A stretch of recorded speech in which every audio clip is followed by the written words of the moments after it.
Bonjour, nous allons donc continuer avec la deuxième partie d'une série de 4 vidéos relatives à la création d'un album photo avec l'application PowerPoint.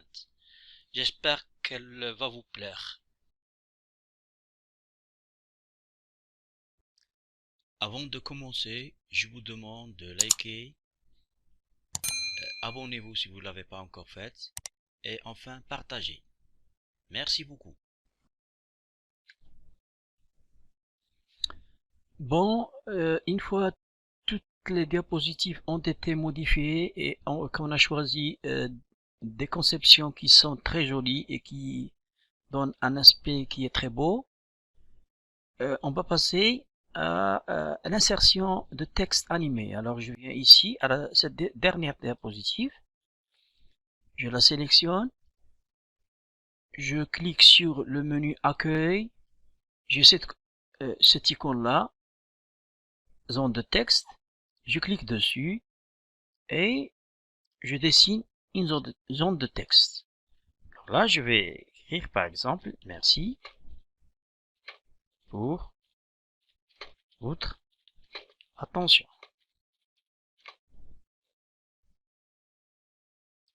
Voilà. Je sélectionne mon texte. J'ai le menu format de la forme qui est en surbrillance. Je clique dessus. Je vais modifier donc mon texte. Je retourne à accueil. Alors je vais agrandir cette zone de texte comme ça. Donc ainsi.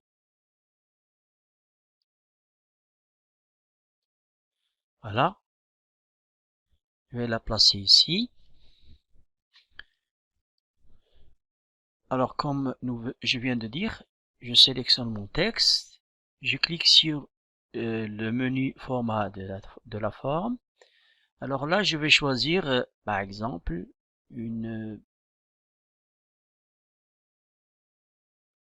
un style Word Art. Alors je choisis, j'en ai plusieurs, hein. Par exemple celui-là, hein, et celui-là.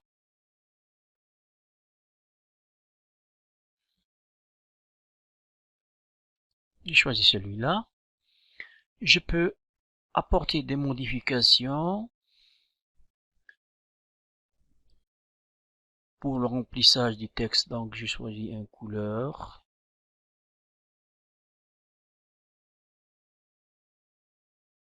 Voilà. Et pour le contour du texte, une couleur verte si vous voulez. Pour le contour de texte, je vais choisir l'épaisseur, voilà, 3 points. Comme ça, le contour du texte aura plus d'impact que le remplissage du texte. Hein? Remarquez la modification qui se fait sentir quand je modifie le contour et l'épaisseur de ce texte. On choisit ce contour là. Voilà, le texte donc il est mis en forme. Je vais essayer d'animer ce texte. Avant cela, je retourne donc à accueil. Je vais le réduire un peu, voilà.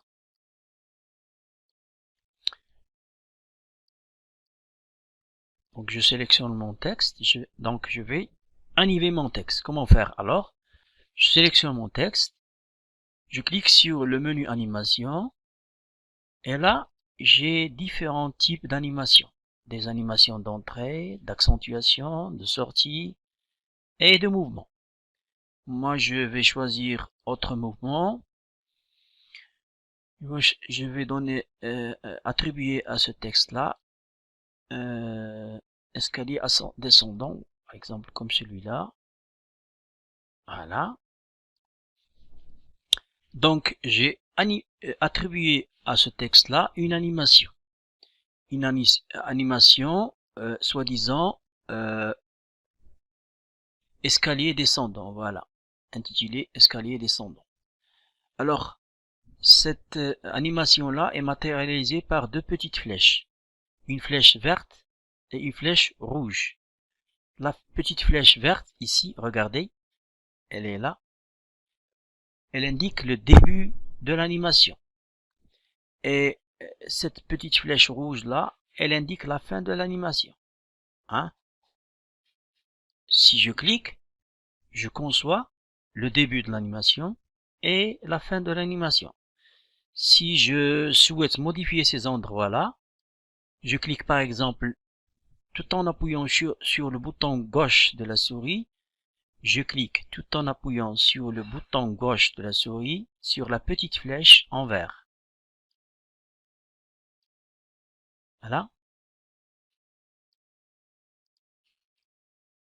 Et je déplace le texte à l'endroit où je souhaite qu'il commence à être animé.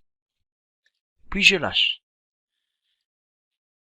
L'endroit de la fin de l'animation, si je souhaite modifier cet endroit-là, je clique sur le bouton rouge, je clique sur la petite flèche rouge, tout en appuyant sur le bouton gauche de la souris, je clique et je glisse, voilà, à l'endroit souhaité, ici par exemple, voilà. Voilà, je remets le début de l'animation à sa place et la fin de l'animation ici. Voilà, je vais vérifier. Je clique ici, je vois où est-ce que va commencer cette animation. Je clique sur le bouton gauche, sur la flèche rouge. Je conçois l'endroit où va finir cette animation. Voilà. Si je veux visionner mon animation, je vais cliquer sur lire. Voilà, je peux donc modifier un peu ici.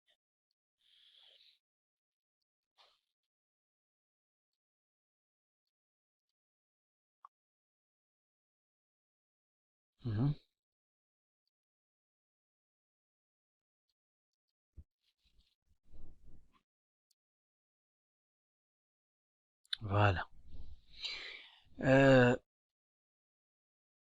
Maintenant, je vais modifier quelques paramètres de cette animation. Pour cela, je clique ici sur l'animation.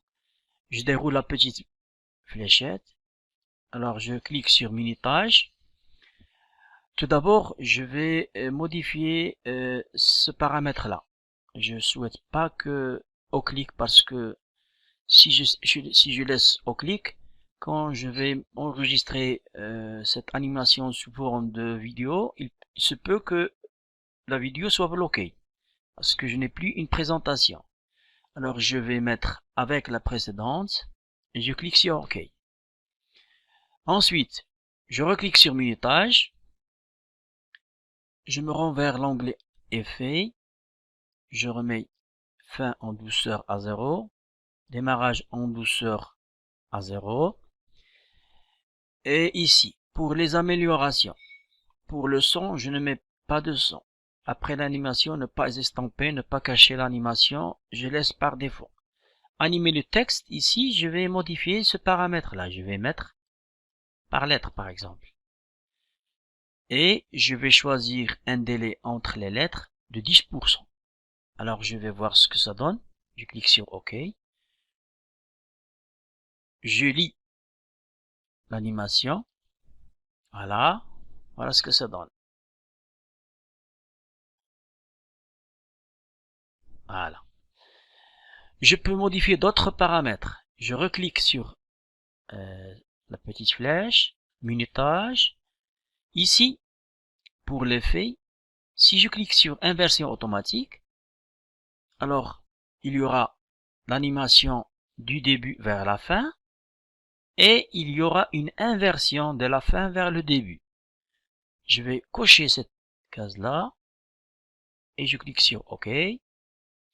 Voyons voir ce que ça donne.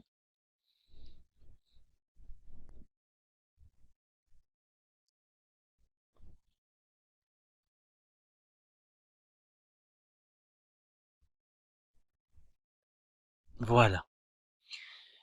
Euh, je reclique sur minutage. Alors, concernant cette fenêtre-là, c'est à vous de chercher par ici, par là, à gauche, à droite, modifier les paramètres, les effets, pour animer votre animation telle que vous souhaitez qu'elle apparaisse. Par exemple, ici, pour répéter, vous pouvez répéter cette animation autant de fois que vous voulez, 2, 3, 5, 10, etc. Donc, je laisse les paramètres tels qu'elles sont et je clique sur OK. Voilà.